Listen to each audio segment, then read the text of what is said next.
Hey everyone, and welcome to today's Explainer. Today we're diving right into an expert guide on the Biz-Tech services PayPal and Acumatica integration. Integration setup. Before we can actually do any billing, we've got to make sure Acumatica is properly configured to talk securely to the PayPal API. The whole thing kicks off in the payment method screen. You're just going to create a new payment method or, hey, tweak an existing one.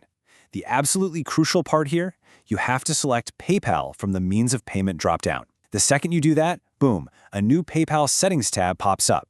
This is exactly where you drop in your API client ID and client secret. You know, the ones you grab straight from your PayPal developer dashboard. You can also plug in your sandbox or live base URLs right here. Once that's all in, just hit Test Credentials to make sure Acumatica and PayPal are actually shaking hands. Easy, right? Now, let's drill down a bit to the specific customer level. Any client who's going to pay you via PayPal needs their customer payment method set up in Screen. You just link that payment method we literally just talked about straight to their profile. But here's the most important part. You've got to define their specific PayPal customer email address.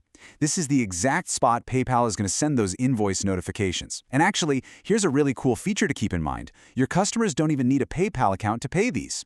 PayPal fully handles guest checkout right from the email they get. Sending PayPal requests. What's great about this integration is how flexible it is. It basically gives you three main workflows, so you can just use whichever one fits your business process best.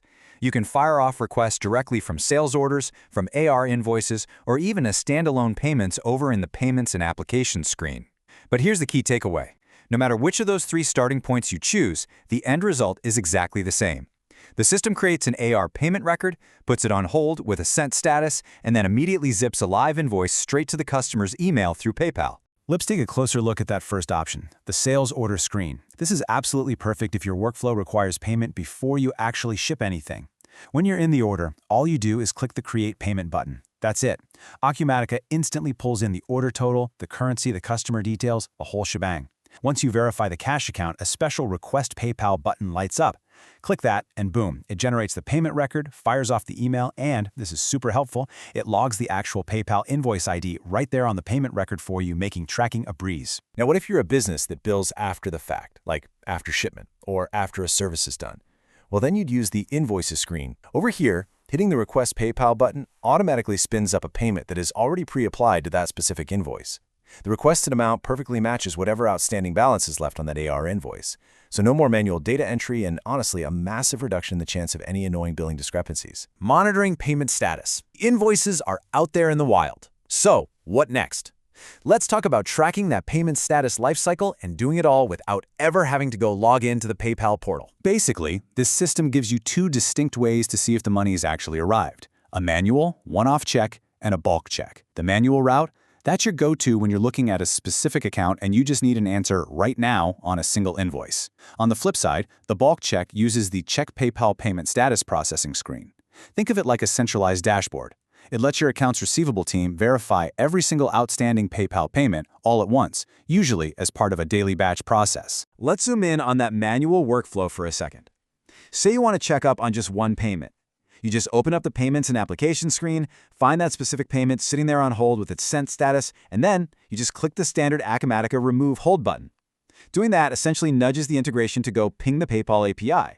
If they haven't paid yet, no worries. You get a quick alert message and the payment just stays right there on hold. But if the API comes back and says paid, the integration automatically drops the hold, releases the payment right inside Acumatica, and the whole transaction is instantly fully reconciled. Monitoring also means dealing with cancellations. If either you or the customer end up canceling the invoice over in the PayPal system, Acumatica's got your back. The very next time it runs a status check, whether that's you doing it manually or the system doing it in bulk, it's going to catch that canceled status. And to keep your accounting perfectly clean and avoid any messy ghost records floating around, it safely and automatically deletes that corresponding AR payment record in Acumatica. Managing exceptions. Let's dig into partial payments and refunds, which do take just a little bit of special handling. How does the system handle partial payments? You know PayPal lets people pay less than the full amount if they want? Well, when a status check catches that this has happened, the integration is smart enough not to mess with the total payment amount in Acumatica. Instead, it just updates this custom field called PayPal Paid Amount so you can see exactly what came in, and it switches the status to partially paid. The main payment record stays on hold, which is exactly what you want. And get this, the customer can literally use the exact same PayPal invoice link they got the first time to go back and pay the rest of the balance later.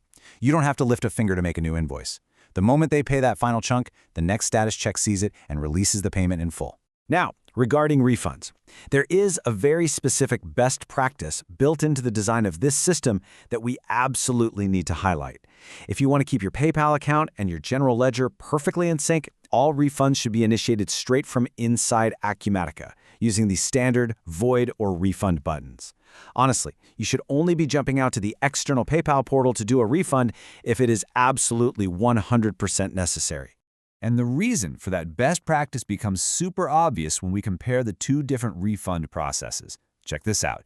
If you trigger a full refund in Acumatica on a released payment, the integration talks to the PayPal API, refunds the client, and automatically kicks off the standard void workflow in Acumatica. Boom! Payment voided, it is clean, it is automatic. But what if it's a partial refund? Those usually happen outside the ERP, right in the PayPal portal. Well, Acumatica will spot this and update the status to partially refunded.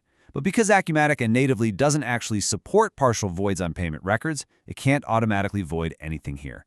So in this one specific edge case, a user has to go in and manually whip up a credit memo in Acumatica for that refunded amount just to make sure the AR balance stays perfectly accurate. Well, that about covers it. The complete end-to-end workflow of the Biz-Tech PayPal and Acumatica integration, from the very first setup steps, right through daily ops, and all the way to handling those tricky exceptions. Please like the video and subscribe to the YouTube channel.